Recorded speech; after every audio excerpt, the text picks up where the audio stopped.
Welcome. It's too early. Okay, about 2 minutes. 2 minutes. Okay, come on, get up there. 2 minutes. On air in 2. Oh, welcome to good eye. Yeah. That makes sense. Oh, you mean like how? Yeah, but you've been doing this, right?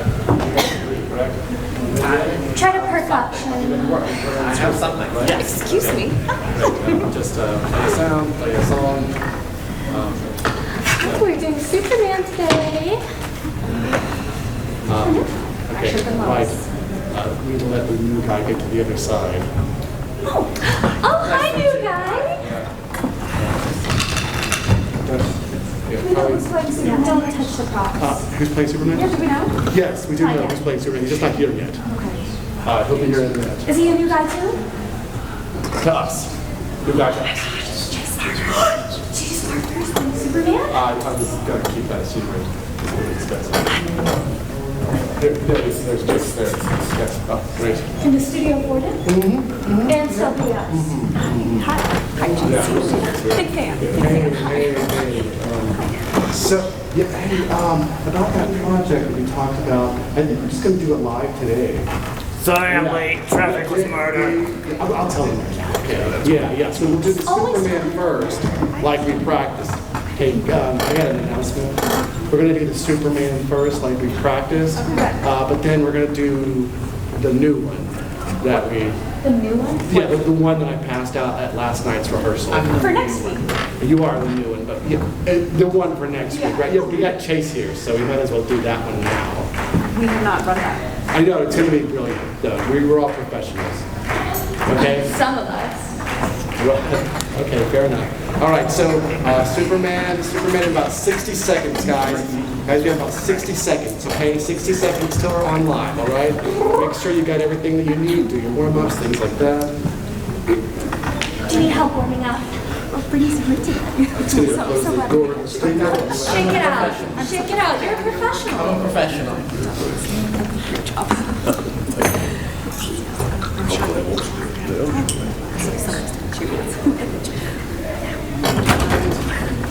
In about 30 seconds, Charlene, are you ready with the vocal intro? Yes. All right, and you didn't happen to bring your violin with you, did you? It's in the car. Okay, great, because we're going to need that for the second part. Okay. Yeah?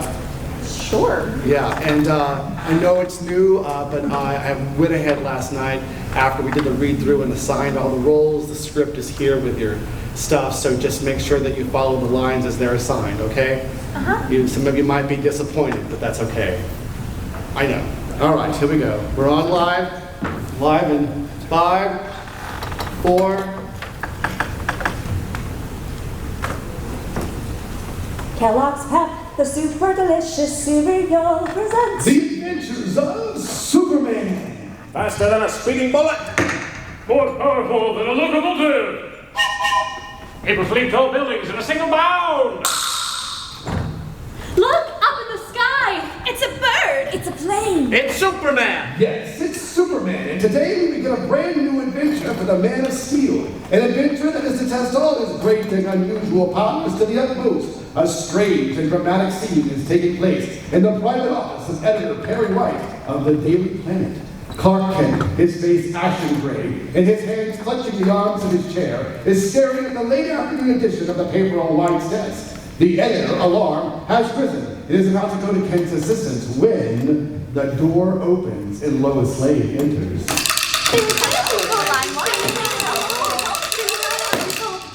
Clark, I want to ask if you... Good heavens, what's the matter? Get some water, Lois. No, I'm all right. What happened? Don't just stand there asking questions. Get some water. I hear you. You don't have to scream at me. Please, Chief, I'm okay. Beanie, bring some water. What happened, Chief? I don't know. We were sitting here talking when all of a sudden... I'm all right now. There's nothing the matter with me. Well, there certainly is something the matter with you. You're pale as a ghost. Now, I don't want to do it in here. It's Beanie with the water.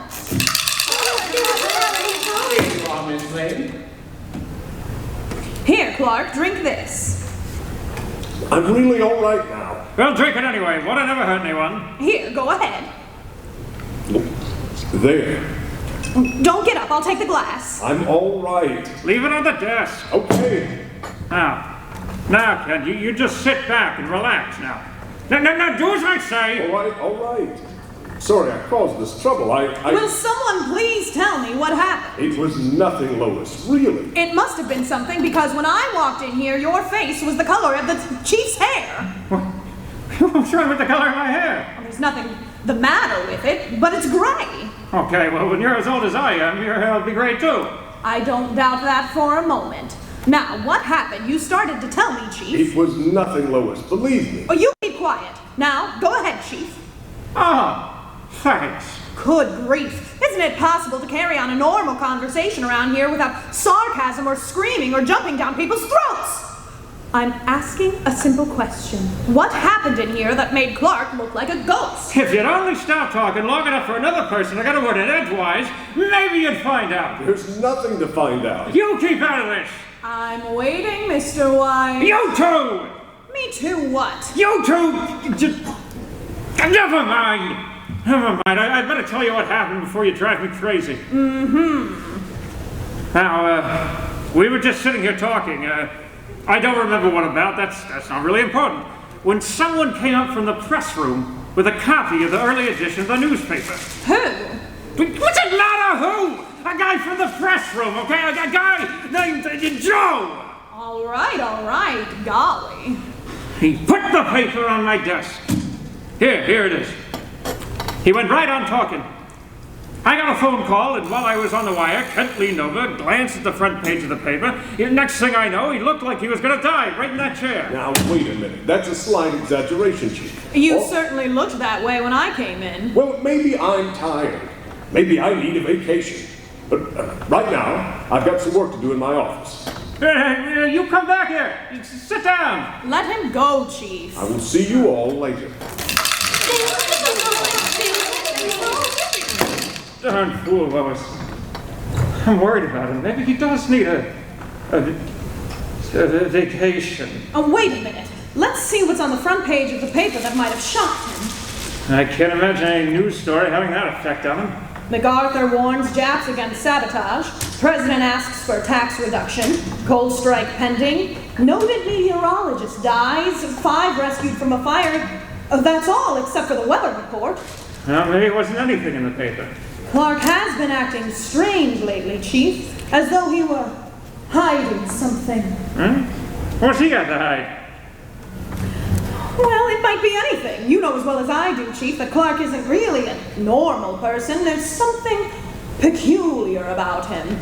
What do you mean, peculiar? Well, it's hard to put into words, but ever since I've known Clark, I've had the feeling that he was leading a double life. That he's been keeping something undercover. Oh, you and your double life. Well, I have. Ever since that trial, you've had double life on the brain. He's as honest as the day is long. Oh, he's honest enough, but Good heavens! But now what? I think I know what shocked him. Well, was it something on the front page of the paper? Yes, this item right here. Noted meteorologist dies. Dr. John Whistler, head of the Department of Meteorology of the Metropolis Museum, died at the city hospital this morning following a brief illness. I know. Why would that upset him so? Now listen, you remember about a year ago a strange meteor fell on a field outside the city? Faintly, yes. Well, Clark covered that story. The meteor was turned over to this Dr. Whistler, and Clark interviewed him at the museum. I remember now. There was something peculiar about the meteor. The details are a little hazy now, but... Well, let's just call Ken in and ask him about it. No, wait a minute. Let me think. Let's see. Kryptonite! That's what it was! What are you talking about? The meteor! Dr. Whistler called it kryptonite. It was a piece of the planet Krypton. Stop giving me double talk. Oh! Now, what's all this got to do with Ken keeling over? I don't know, but there must be something that... I'll get him here, okay. Yes, Mr. White? Miss Docrack, tell Clark Kent I want to see him. He's gone for the day, Mr. White. I think he said he was coming home. All right, yeah. Thank you. Well, what do you make of that? First he says he's got work to do, and then he goes home. If you want the truth, I'm worried. I think I'll I'll stop off at his apartment and have a talk with him. Well, I'll go along with you. Good. Shall we leave now? Might as well. I'll get my hat and coat and I'll meet you at the elevator, Chief. Concerned and puzzled about Clark Kent's condition, Lois Lane and Perry White decide to visit him at his apartment. What will they learn? We'll return in a moment to find out, but first, Dan McCullough. Say here, it's more of that exciting news. It's about the swell offer Kellogg's Pep has for you.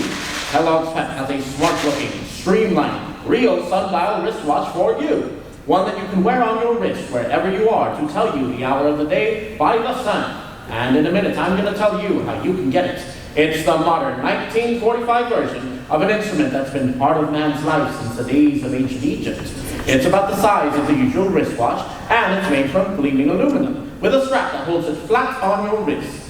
To use it, you lift the pointer and aim it due north. The sun's rays will make the shadow of the pointer fall on the dial, showing the hour of the day.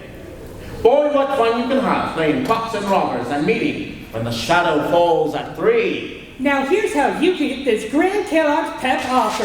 Ask Mom to get a good supply of Kellogg's Pep at the store. Then send 2 box tops marked top from the Pep packages along with 10 cents in cash and your name and address clearly printed to Superman, Box 157, Battle Creek, Michigan. And now, back to the adventures of Superman. Clark Kent, obviously troubled, is pacing back and forth across the living room floor. At intervals, he stops short and stands with shoulders hunched, lost for a moment in deep thought. And through it all, another voice, the voice of his conscience, perhaps, keeps talking to him. You've got to do something about it. You've got to. But what can I do? That piece of kryptonite. You remember an effect it had on you? Yes, of course I remember. Robbed me of all my strength. It made me weak. That's right. And what good is Superman without strength? That kryptonite must be destroyed! But how can I get near enough to it to destroy it? I told you, it robs me of all of my strength. You've got to get someone to help you. Yes. Where is it? It's in Dr. Whistler's private vault at the museum. He sealed it up at my request, but now he's dead. They'll open that vault, and they won't know the power of that piece of kryptonite. They won't know that it makes Superman a weakling. Why do you speak of Superman as though he were someone else? It's you we're talking about. You are Superman. It'll make you a weakling. Must you remind me of it? Why do you think I almost keeled over in Perry White's office? I knew the danger the moment I saw that item in the paper, that Dr. Whistler had died. Maybe they won't open the vault. Has that ever occurred to you? Yes, but it's not likely. I'm in constant danger unless that piece of kryptonite is destroyed. Why? I have enemies all over the world. Clever enemies. What if it fell into their hands? There's only one answer. You have to tell someone. You'll have to get someone to help you. But how can I reveal my identity? That's a secret that I've guarded for years. What's that? Someone's at the door. Good Lord! It's Lois Lane and Perry White. This is your chance. Tell them the story. Get them to help you. Oh, no. No, I can't. You've got to. Go ahead.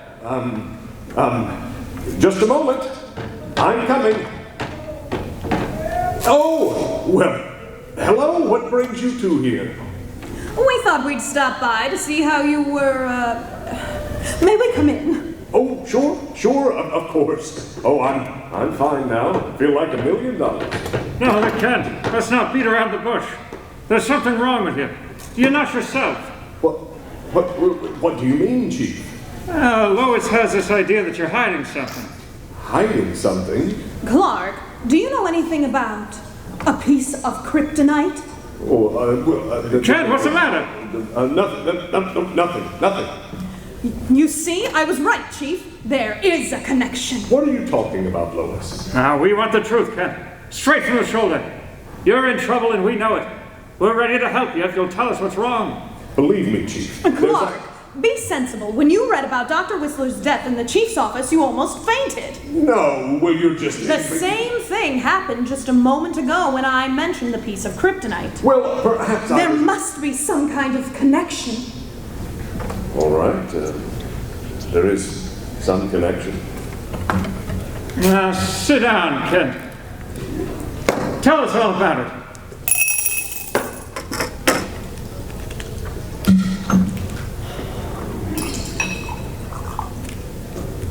Remember that we're your friends. We'll move heaven and earth to help you, if we can. Well,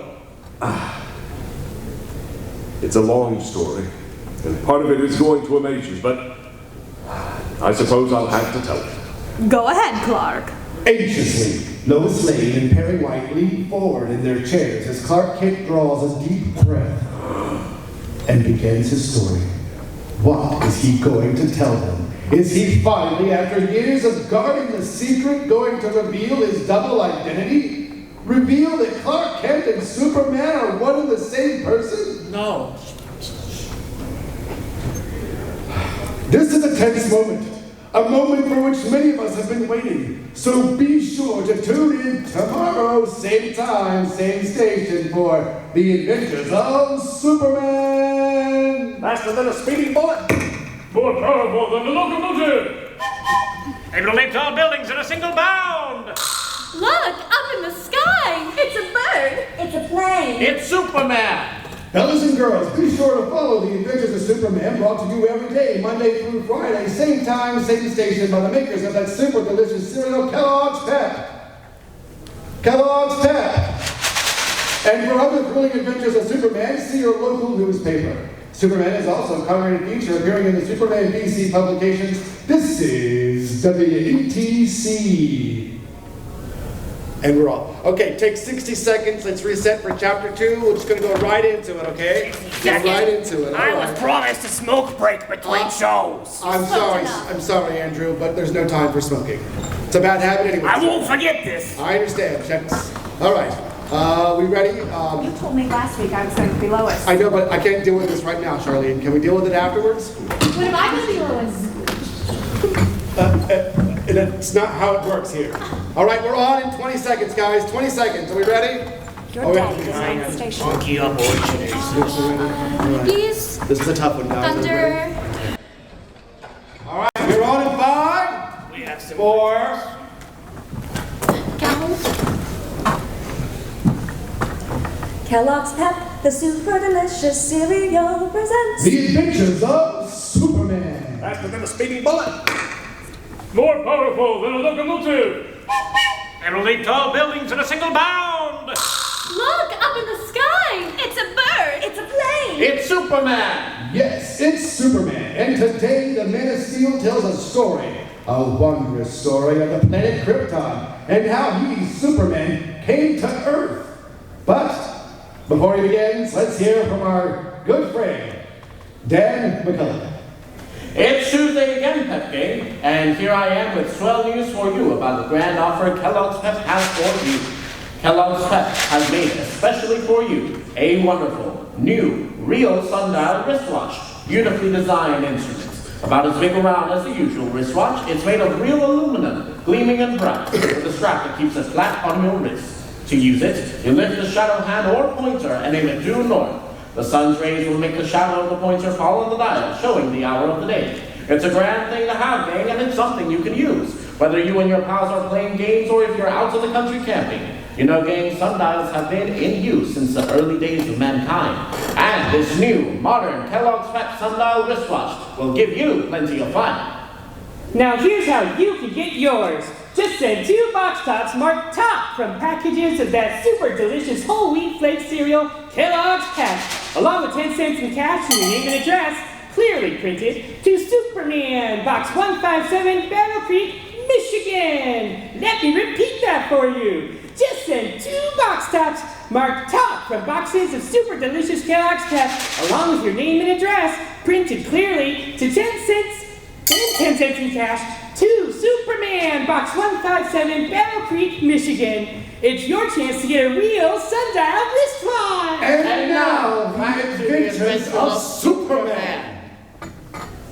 Almost a year ago, as some of you will remember, a flaming meteor fell out of the sky and landed in an open field in a suburb of Metropolis. Brought to the Metropolis Museum by Dr. John Whistler, a famous meteorologist, it was discovered to be a piece of kryptonite, a fragment of the shattered planet Krypton. Sent to interview Dr. Whistler at the museum, Clark Kent, in reality Superman, discovered to his horror that if he approached within a distance of 10 feet of the strange green glowing meteor, he lost all his strength. Panic-stricken, he influenced Whistler to seal the meteor in a private vault. But now the meteorologist is dead, and Kent is fearful lest the vault be opened and the dangerous piece of kryptonite fall into strange hands. As we continue now, Lois Lane and editor Perry White are at Kent's apartment, where Kent is about to tell them why he seems so worried. Listen. This is a strange story you're about to hear. I just hope I can trust you to let it go no further. Don't be a fool, Kent. What is it? Well, it concerns Superman. Superman? Yes.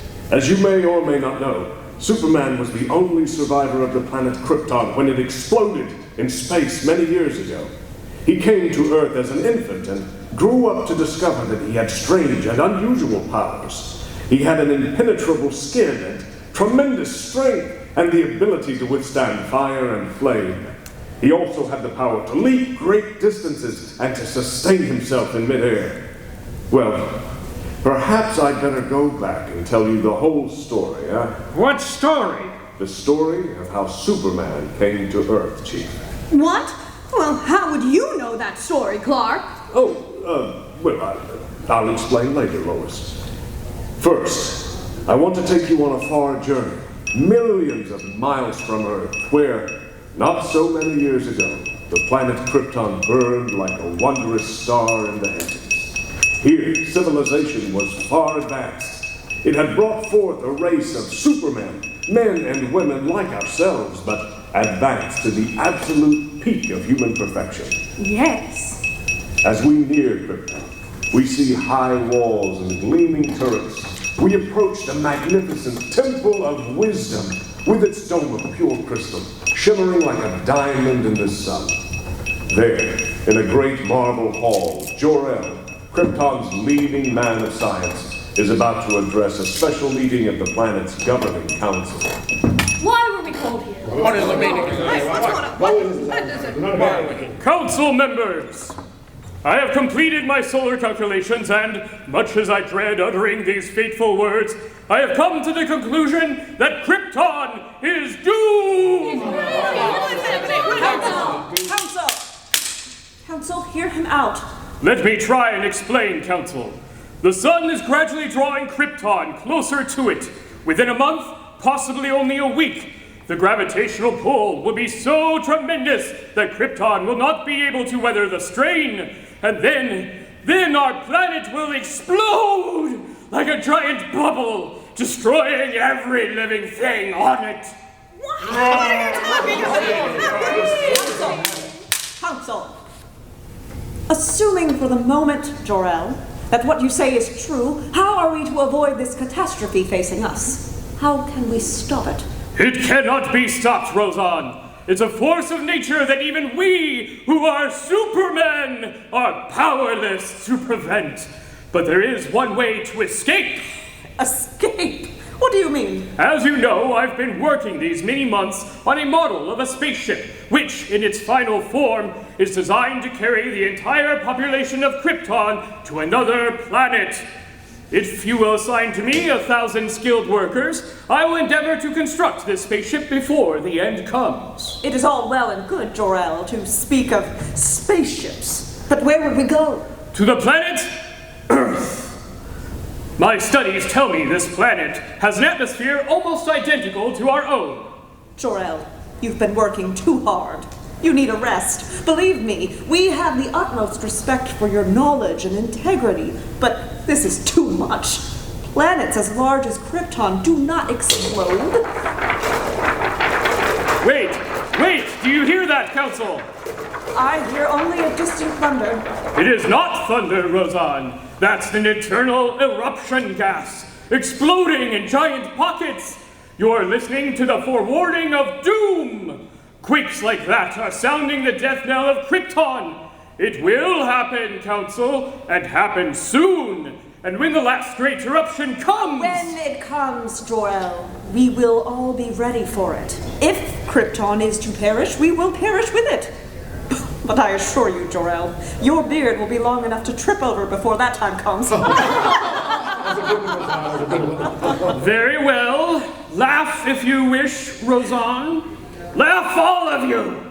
But a time will come, and that time is perhaps very close at hand, when you'll wish you had heeded the words of Jor-El. How dare you! Order, Council, order.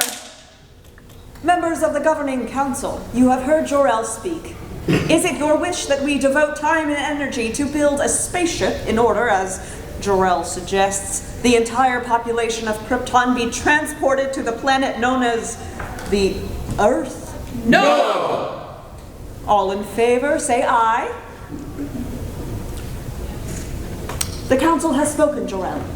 Yes, and signed the death warrant of every living thing on Krypton. There remains only one thing for me to do: prepare for the salvation of my wife Lara, my infant son, and myself. As for the rest of you, may God have mercy on your souls. With the mocking laughter of the council members ringing in his ears, Jor-El hurried to the terrace of his hilltop home and feverishly set to work on the scale model of his spaceship. Time was short, as he alone knew. A matter of days, possibly only hours. Driving home the last rivet, he stepped back to examine the bullet-shaped spaceship, only to discover his young wife standing behind him. Oh, Lara, I didn't hear you come out. You were too intent on your work. What did the council say, Jor-El? They laughed at me, Lara. Mocked me for a fool. Even Roseanne? Oh, she above all. But no matter. The model is finished now, and tomorrow at dawn, I'll send it on its way, watching its flight through the high-powered telescope on the observatory roof. And once I have proven to myself that it works, I will begin building a spaceship large enough to carry all three of us to the planet Earth. Jor-El, I feel faint. It seems to have grown oppressively hot. Is that because we're being drawn closer to the sun? Yes, there's a strange glow on the western sky. I don't like it. Where is Kal-El? Asleep. I had quite a time with him. He was restless all day. Jor-El, what was that? An internal quake, a bad one. Jor-El, the house is shaking. Easy, Lara, easy. What's happening? It may pass over. You'd better go in. No, my place is with you. Jor-El, look! The sky is darkening. Lara, this is the end. Krypton is breaking apart. Jor-El! We'll return in a moment to find out what happened to planet Krypton. But first, here again is our friend Dan. Well, here I am back again, Pep Gang, to tell you about the wonderful offer Kellogg's Pep has for you. In case you missed this big news before, yes, sirree gang, Kellogg's Pep has really outdone itself this time. It's offering you the smartest looking, all-aluminum sundial wristwatch you ever saw, with a real strap. Now, wherever you are in the sun, this terrific time teller will give you the hour of the day. In a minute, I'm going to tell you how you can get yours, but let us tell you all about it first. This sundial wristwatch lies flat on your wrist until you're ready to use it. Then just lift the shadow hand or pointer and aim it due north, and presto, you have the time of day just by seeing where the pointer's shadow falls on the dial. Why could anything be easier? And this handsome sundial wristwatch is about the size of the usual wristwatch. You know, Pep Gang, there's quite a history to sundials in years gone by. That's why it will be such a thrill to actually own one of these new streamlined sundial wristwatches yourself. You can have grand fun with it, with the gang playing all sorts of detective games or out on scout patrol. Now, here's how you can get one. Just send 2 box tops marked top from 2 packages of that super delicious whole wheat flake cereal, Kellogg's Pep, along with 10 cents in cash and your name and address, clearly printed to Superman, Box 157, Battle Creek, Michigan. And now, I'll repeat that. Send 2 box box tops marked top from packages of Kellogg's Pep, along with 10 cents in cash, your name and address clearly printed to Superman, Box 157, Battle Creek, Michigan. Be the first around your part of town to own this real sundial wristwatch. And now back to the entrance of Superman. In his guise as Clark Kent, Superman is telling Lois Lane and Perry White the last minutes of the doomed planet Krypton how his father, Jor-El, had just completed an experimental model of a spaceship when a strange blood-red glow appeared in the sky, and a series of thunderous crashes and deep rumbles increased in intensity, shook the ground under the feet of Jor-El and Laura, his young wife. Laura, this is the end! Krypton is breaking apart! What can we do, Jor-El? Oh, nothing. I was a fool for waiting this long. Oh, it wasn't your fault, Jor-El. The council. I should have built a spaceship months ago, and now we have only a model. Oh, but wait! It can carry one of us to safety. You, Laura. No. If only one of us can be saved, it should be our son. You wait here, I'll get him. Laura! Well, perhaps she's right. It should be the boy. Oh, now if I could only get this atomic generator working, build up enough pressure. I hope there's time. There! Jor-El, Yes? here he is, still fast asleep. Here, I'll open the door. Now put him inside, gently. Jor-El, are you sure? Hurry, Laura! He's in, Jor-El. Thank goodness. Now stand back, Laura. Pressure's building up. How long will it take? Oh, I don't know. Look! The Temple of Wisdom's on fire! All the towers are crumbling! Here, come close to me, Laura. The end is not far off. The mountains are breaking up. Jor-El! The pressure! What's happening? It's building up slowly. Perhaps we're too late. If it doesn't happen soon... Laura, it's gone. Our son is on his way to Earth. Kal-El!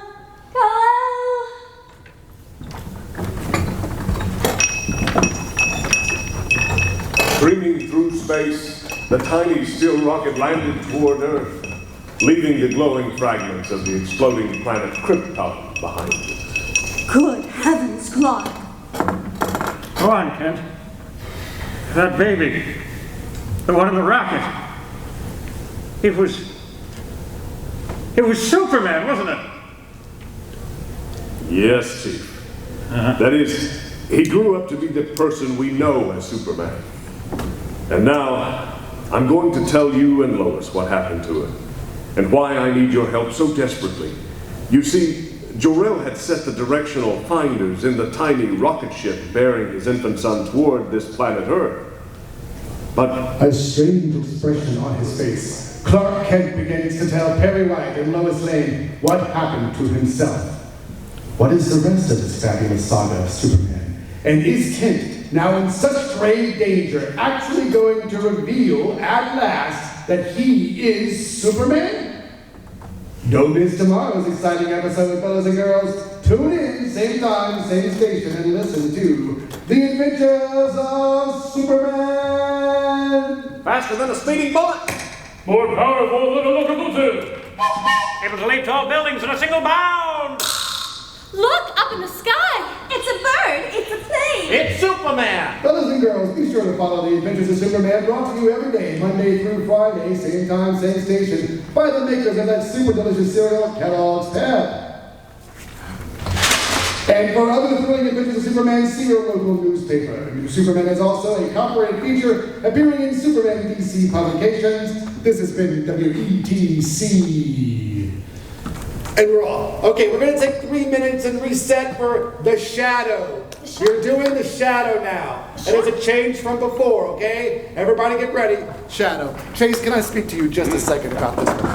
All right, this is great. The shadow?